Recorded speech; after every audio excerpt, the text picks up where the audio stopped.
Welcome to Entrepreneurs, Executives, and Eccentrics, a podcast dedicated to the stories, strategies, and secrets of remarkable individuals. Join us as we engage in enlightening conversations with intriguing entrepreneurs, accomplished executives, and fascinating eccentrics, exploring their journeys, triumphs, and unconventional wisdom that has shaped their success. I'll start a pre-sale before we've even gone into production. Once I pass testing, we'll pre-sale. Pre-sale and don't even take people's money. Like, just take their email and like their credit card information, and it doesn't get charged until, and then you hold all the control at that point. Juliana, VanLaanen, and Samantha Alavi-Jackson grew two Momma Bees from an Etsy shop into a luxury playhouse brand featuring in over 110 stores. As moms, they wanted quality play products inspired by Samantha's journey with her child's autism.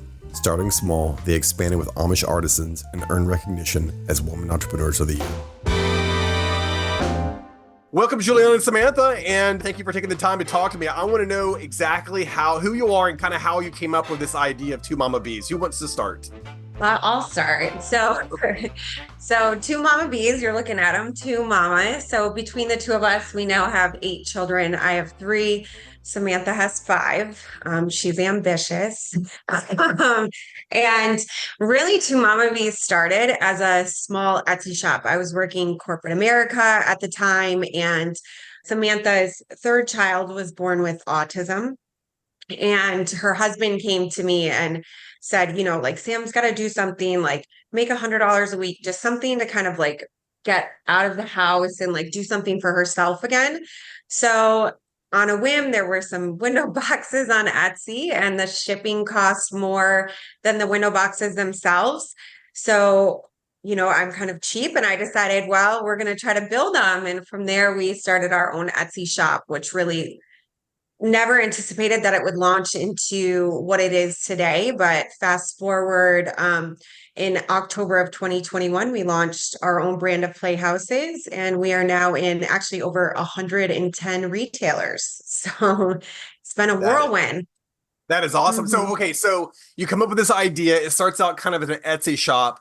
And at some point, there's probably this tipping point, right? You're like, well, crap, we got to source this stuff. We got to start building it ourselves. Can you kind of tell us how you did that? I mean, do you have experience here? Was this just like, boom, let's go learn it? Or how did it happen? So, originally, how we were operating our Etsy shop was Samantha had it's now one of our competitors, playhouses in our backyard. Not exactly the most aesthetically beautiful, if you will. And she had gutted the backyard. So here we are building window boxes and porch bed swings, like literally reciprocal saws, the two of us out there sweating. And we decided to paint the playhouse, and no idea how we'd ship it. We were just like, hey, maybe somebody would want to buy a prettier playhouse that we redo. Again, like there wasn't really much forethought in any of this. And in that year, so that was late 2019, we had almost 1,000 sales. So the small little mom and pop Etsy shop went from Sam's backyard to my backyard to 1 warehouse to 2 warehouses to me quitting corporate America. And here we are. And yeah, what you touched on is we really like kind of look at that segment of our journey as like our market research phase. And, we try to pretend like that's exactly what we knew what we were doing the whole time. But it was having those personal conversations with our customers, because Etsy it's more intimate the way you are communicating with your buyers. And so we got a ton of feedback. And even though it wasn't our products, we were buying our competitors' products by the semi-truckload and hand painting them in warehouses with no AC for 14 to 16 hours a day. Florida. Yeah, we were hearing from the customer, like it's not tall enough. It's much smaller than what we anticipated. So we were taking all that feedback and saying, okay, I think we're kind of on to something here, but let's do it the right way. Like, let's give the consumers what they want, if you will. And so on the back end, and it was about 1.5 years, our first run we did from overseas, and we did it right around 2020. So we originally quoted for a 40-foot for 5,000. COVID hit and we paid about 38,000 for that same shipping container. So we got our feet wet in like a very volatile time of shipping from overseas, and it's still a great experience. Like, again, learning and growing through all of it. And even though we did all of the things that everybody tells you to do, we paid for all the quality control and we had boots on the ground who actually went to the manufacturing facilities, because at the time there's no way, you weren't really allowed to travel back and forth.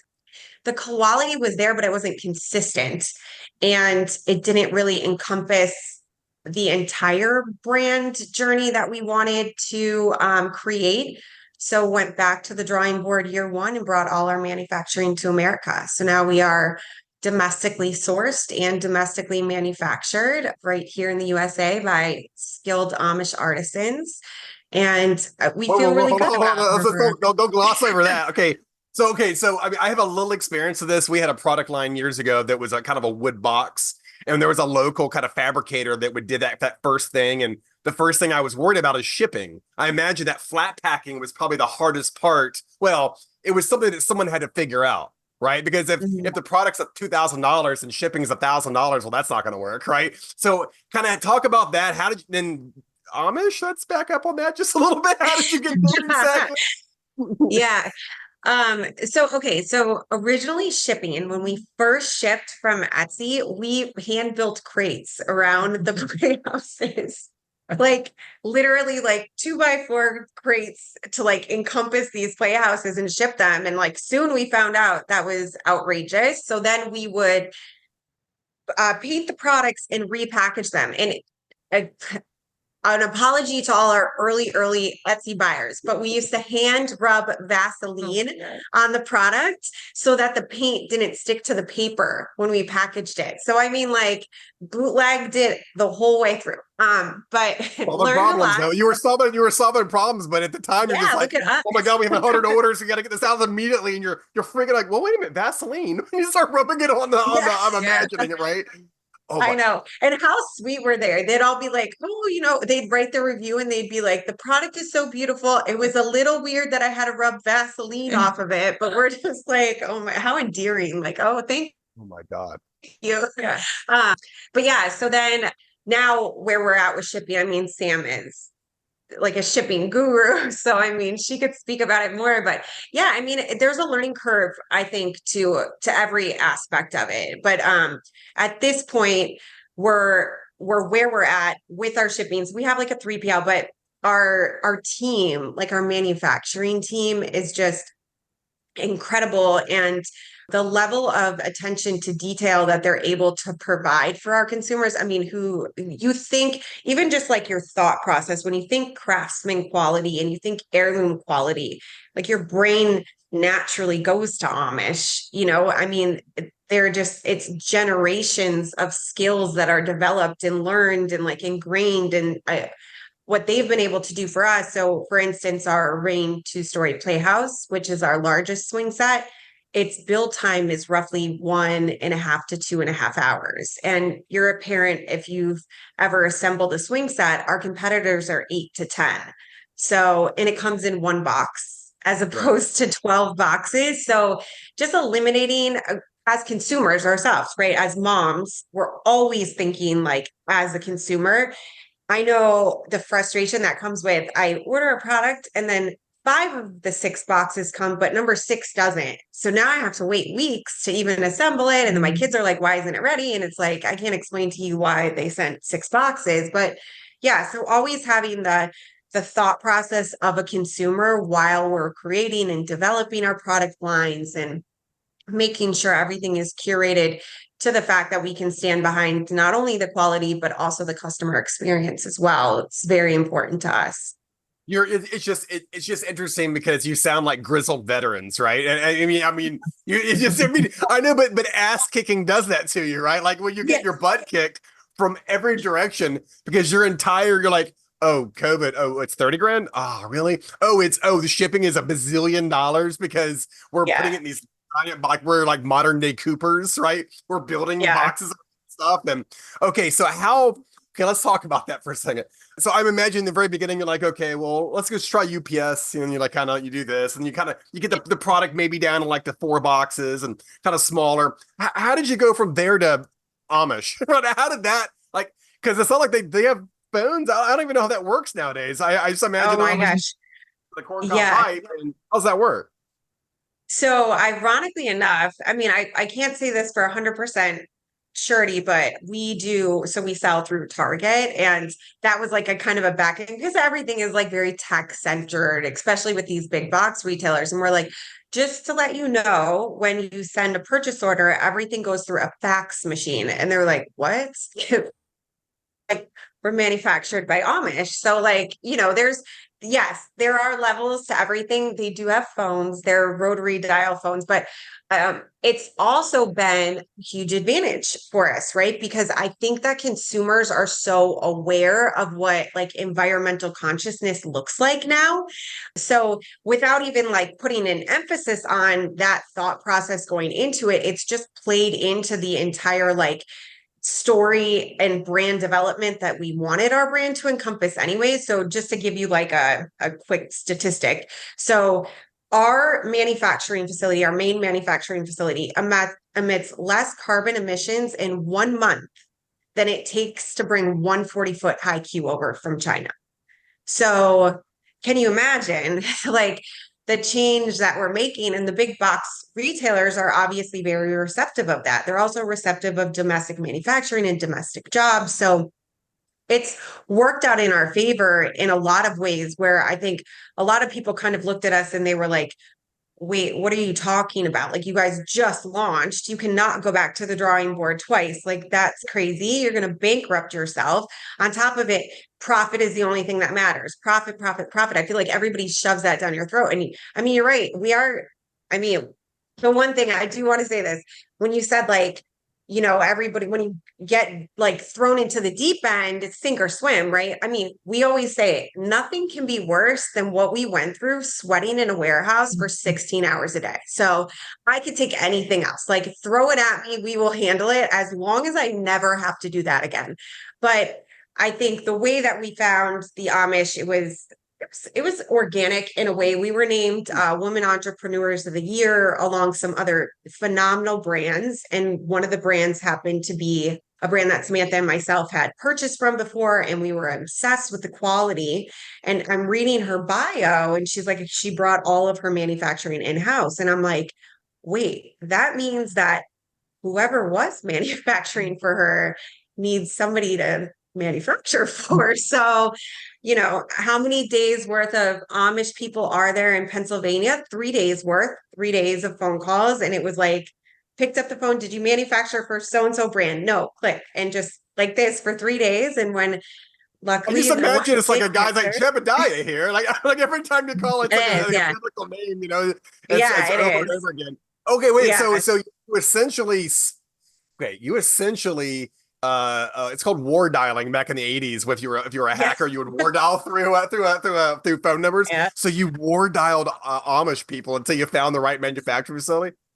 Ladies, Yes. I'm Yes. exceedingly, I'm more than impressed. The hustle is almost military precision in terms of that's okay. So you find the right Amish person, right? And then it's a matter of, I'm assuming, setting plans. Or did you ever meet with them?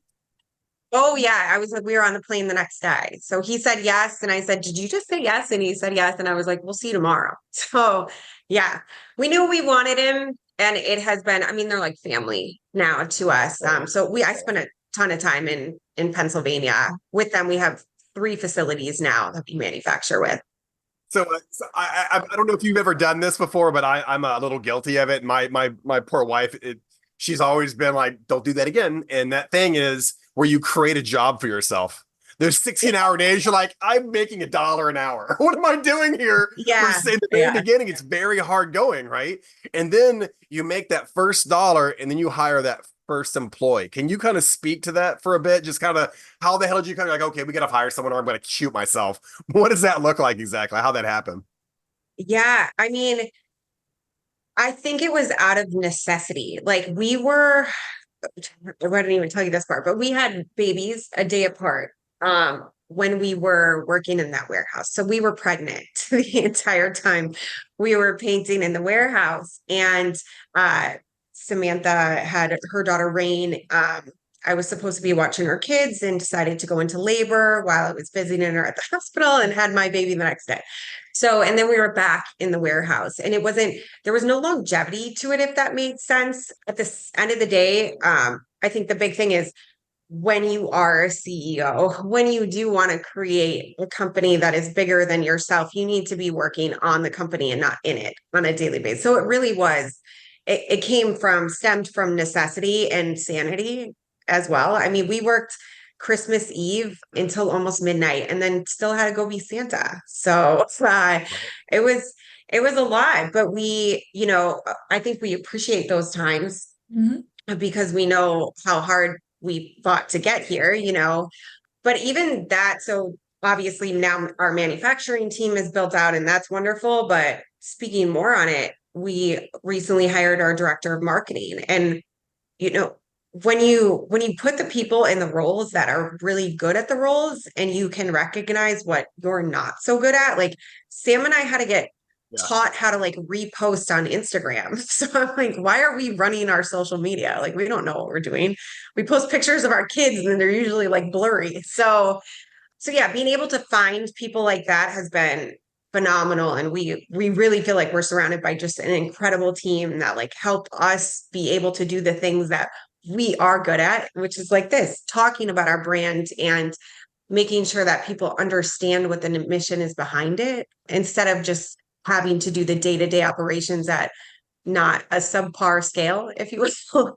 Well, I mean, isn't it? There's that realization when you finally hire someone for a role and you're like, how did we make it this far? I was so bad at this, right? I was so bad at this. And this person's so good at this. And they've been good at it their entire life. And I've been bad at it for my entire life. And it's an eye opener, right?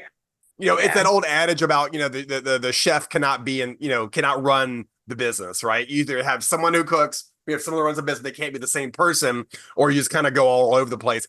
So with all that said, what is your kind of advice for people wanting to get into, I'd say I wouldn't even, you're different, right? Because you're manufacturers. Think about it. You kind of are, right? You're also the retailer and you're the wholesaler. And what advice could you give someone getting into, I don't know, this business or a business? What would you have done differently is another way of saying it, I guess. I would start by saying I don't think that we would have done anything differently. Like even our first run, having it be from overseas, I'm glad that's the process we took, if you will, because we would have never reversed it. And then we might have always been like, what would our profit look like? Like, so how big would those numbers have been if we went to China, and like, so I think everything laid out in the correct order for us, if you will, to get us to the point that we are now today. And, just taking in all that information and learning along the way. If I were giving advice to somebody else who is looking to, I'll just say e-commerce, right? Because a lot of our stuff is we drop ship. So we ship direct to even like our retailers, customers as well. So with e-commerce, like I would say the market research aspect of it is huge. Try to eliminate a huge amount of inventory, because one thing we seem to learn recently is that even if you love a product, that doesn't mean that the market loves the product. And it's not up to me to make decisions for the market. It's up to the market to make decisions for me. So I think something that, again, speaking to the fact that we are domestically manufactured and the way we have our relationship with our manufacturers that really works in our favor is that we're able to scale down our inventory to see market feedback prior to going and placing huge orders. And that's really kept us lean and it's kept us kind of nimble. Let's drill that into that just for a second. So what you're saying is if you have an idea for a product, I'm just going to throw this out there.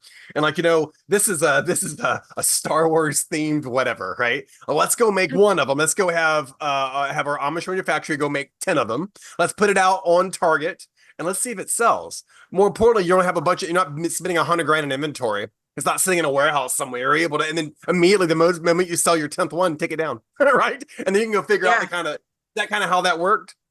Yeah, in a roundabout way, I would say just the way we do it, so that I'm really giving like sound advice, is that we pre-sale on our own website first. So I'll start a pre-sale before we've even gone into production. Once I pass testing, we'll pre-sale.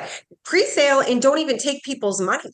Like, just take their email and like their credit card information, and it doesn't get charged until, and then you really hold, all of the, whatever the word is that I'm thinking of, like you hold all the control at that point, because you don't even have to give anybody a refund. And now, like, what is this going to do when it goes to market? So that's how we've been able to continue to scale and grow and offer new products and then make changes in real time.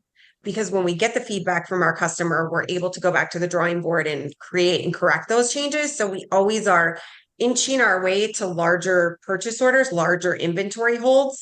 So no, we don't even allow Target to sell products until we are sure that it's product market fit. We are sure that if we're able to sell it, we know Target's going to sell it, But where did all this kung fu come from? Was this literally just a natural, you're like, well, duh, of course it's that way.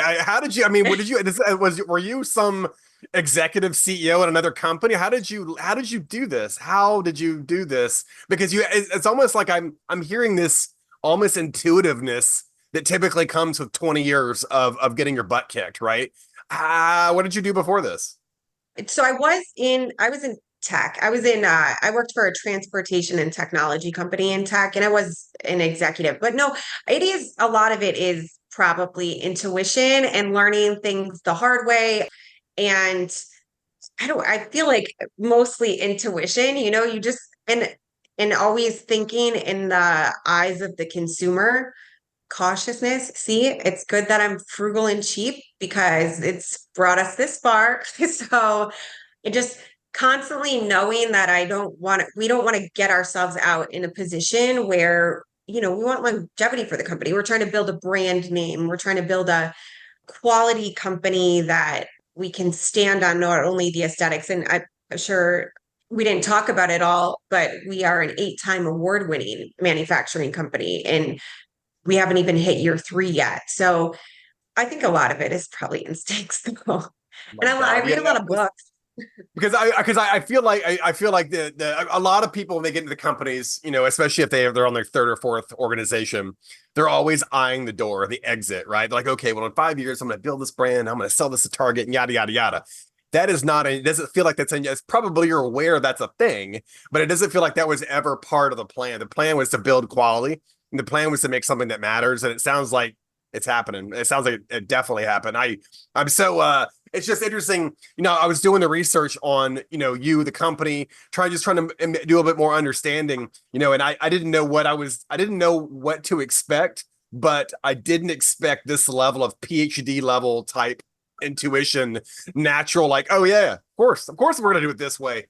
And you've both done it. I don't know. I'm in awe. I'm absolutely in awe of what you've accomplished. Thank you. That's very sweet. Yeah, it's a blessed journey. It truly, truly is, because we were even before we spent money on marketing dollars and hired our marketing team, we had spent less than $10,000. We were over 80 retailers.